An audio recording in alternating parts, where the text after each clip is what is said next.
Ok, vamos ver esse segundo caso então. É uma equação diferencial de segunda ordem, ela está homogênea, né? Ela está igual a zero no final.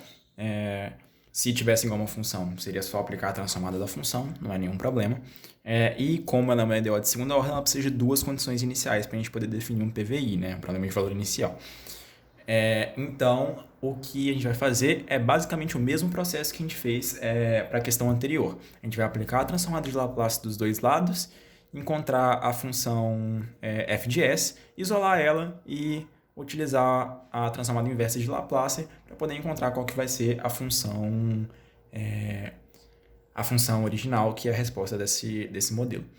Então é o seguinte, a gente vai pegar a equação y duas linhas menos 4y igual a zero, e a gente vai aplicar a transformada de Laplace dos dois lados, certo? A transformada de Laplace daqui, e não coube direito, mas a transformada de Laplace do zero também, ok?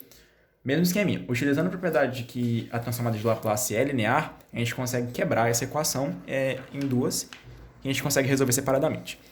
Então aqui está a propriedade para quando a gente tem a transformada de Laplace para uma função de segunda derivada, que vai ser essa expressão toda aqui. S ao quadrado vezes a transformada da função original, menos S vezes a condição inicial, menos F, menos a condição inicial para o caso dele ser para a derivada, né? Então, como é que vai ficar aqui?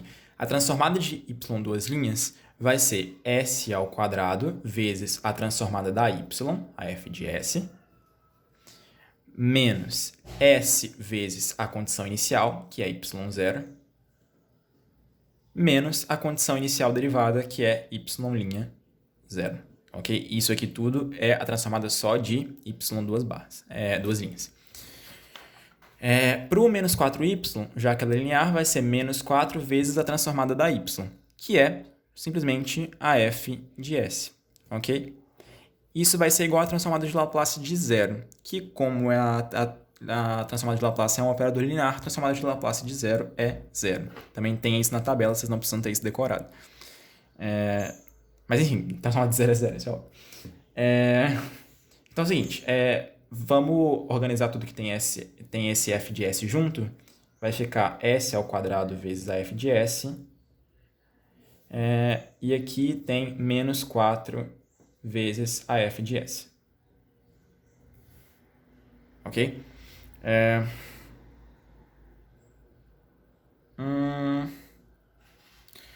Na verdade, eu vou mudar esse exercício um pouco.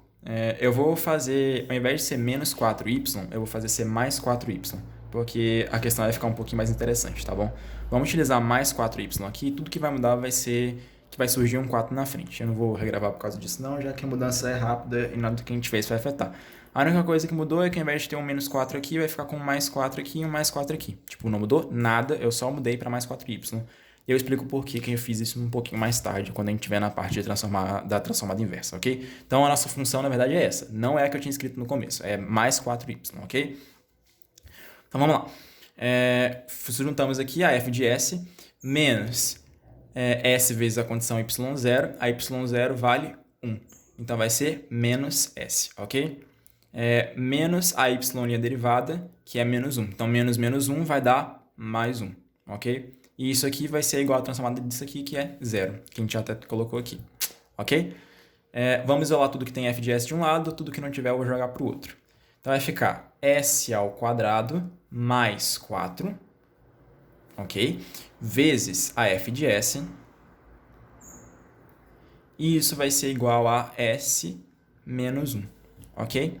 E eu vou passar para cá dividindo e vai ficar que a f de s vai ser igual a s menos 1 dividido por s ao quadrado mais 4. Ok? Então, essa daqui vai ser a nossa função final. Esse caso aqui em particular, específico, ele é interessante porque a gente não precisa quebrar ele em funções parciais. Porque o que acontece? Isso daqui ó, é uma função que ela é de segundo grau, certo?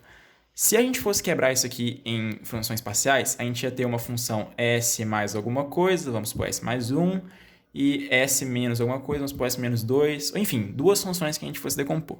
Só que para isso a gente precisa das raízes desse polinômio. E nesse caso desse polinômio aqui, s ao quadrado mais 4 não possui raízes reais. A gente teria que trabalhar com raízes complexas nesse caso. A gente não faz isso. E a gente nem precisa. Por quê? Porque esse polinômio aqui, a gente consegue quebrar ele da seguinte maneira, assim, ó. S sobre S ao quadrado mais 4 menos 1 sobre S ao quadrado mais 4, ok? Essa daqui, ela é uma transformada tabelada. A gente tem que essa daqui é a transformada da função cosseno, ok? Para o ômega seno 2 ao quadrado, né? Para o ômega seno 2, 2 ao quadrado é 4, e isso aqui bate exatamente com essa função aqui. Então, na hora que a gente fazer a transformada inversa, isso daqui vai dar a cosseno de 2t, certo?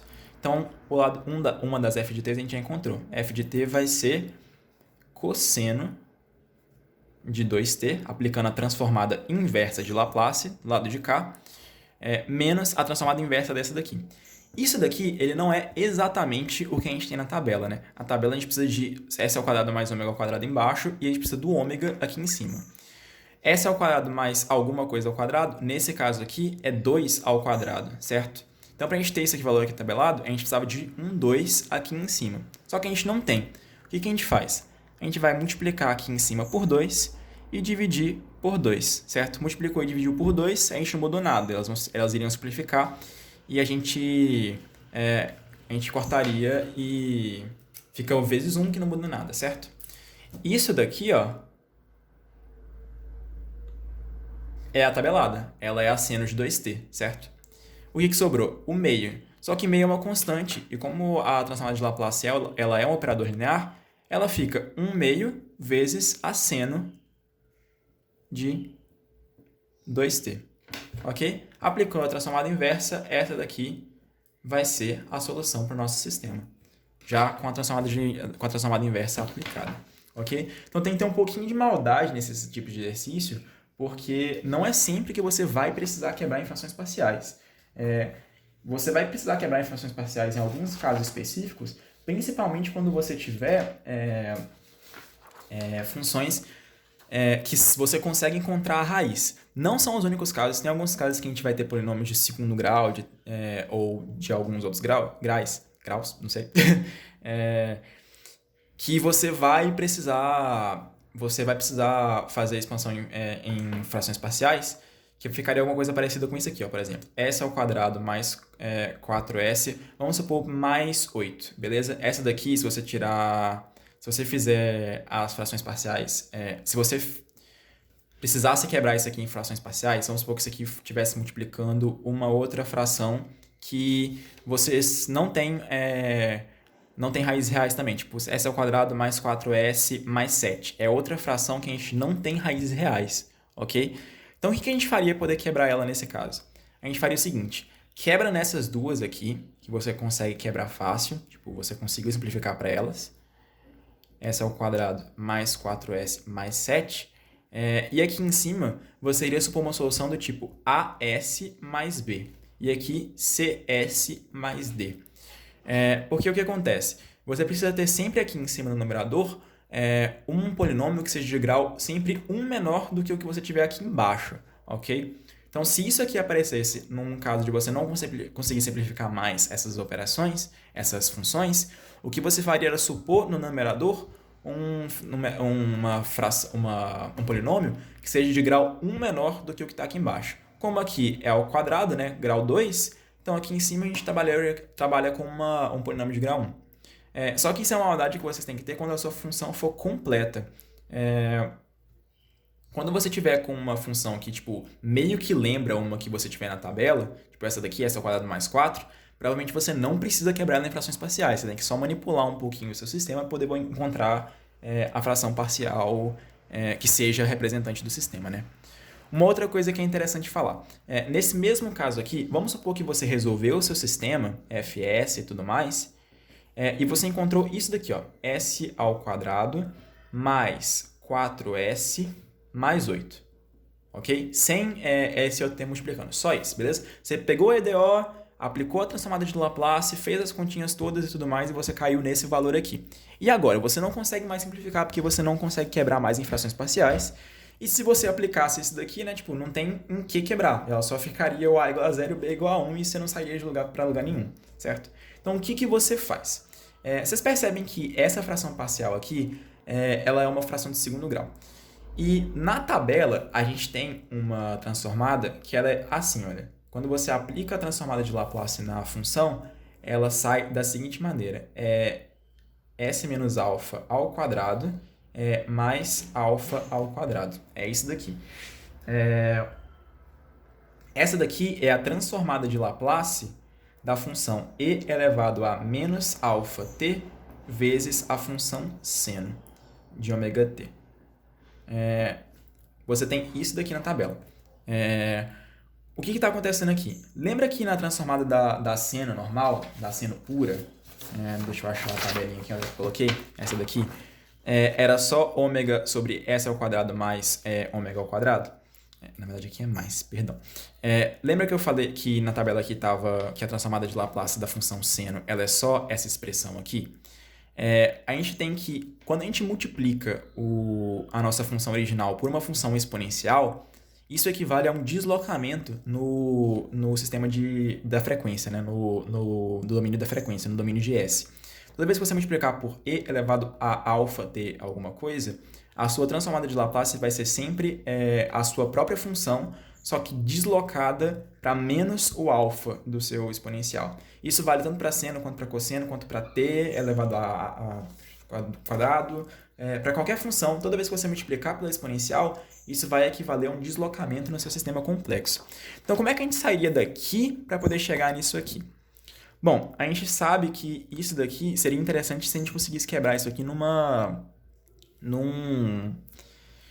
como se diz, num polinômio que fosse quadrático, né? Num polinômio que fosse um quadrado perfeito.